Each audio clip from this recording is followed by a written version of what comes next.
Hi guys, this is Lloyd from Bizzfo. This is a quick introduction to how to move your stock once you've captured your GRV. Let's do a quick recap of what our main store is. This is a good starting point. Whenever you're capturing GRVs, these items are directly moved to our main store. You'll see adjacent to this, we've got a stock holding quantity. By clicking on this, looking at the bottom, we can see there's already a bar and a restaurant location set up for these items, but in this case they are 0. So the main store holds its old quantity, and this column is actually accumulating the quantities. So let's go ahead and add the GRV. Just before we do that, worth a mention, your stock location, easy access. Click over here and these are your locations. To set up, you can just simply click on the add button, populate that, or you can go directly and there's some functionality here as well. But we're not too concerned about that. We simply want to go to our GRV screen and capture. So I'm just going to create a new invoice number, and for simplicity's sake I'm just going to add quantity 10. I'm going to take the next item and I'm going to add quantity 15, and then the next item as well, we'll make that 20, so it's nice to easy to distinguish.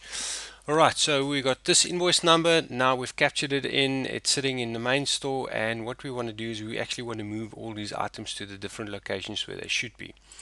I simply click on our move button. I'm confirming that all the GRV items will be shifted.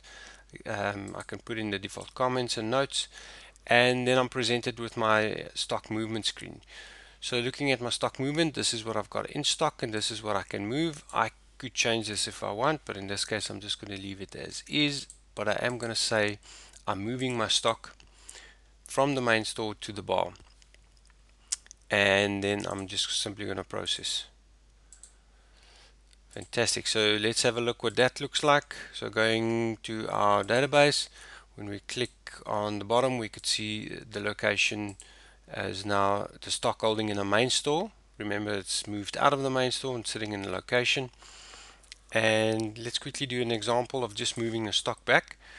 Clicking on a tab on our stock text screen again, we're going to create a new stock movement report, and we're going to move from the bar to the main store.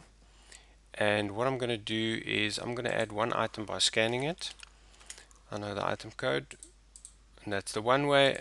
Otherwise we can just go and select these two items, clicking on add, and we're adding them. There we go, and we're processing them,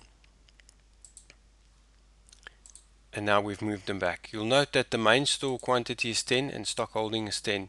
The reason is the main store is the cumulative of the stock holding quantity, and looking at the bottom, these items have now been moved.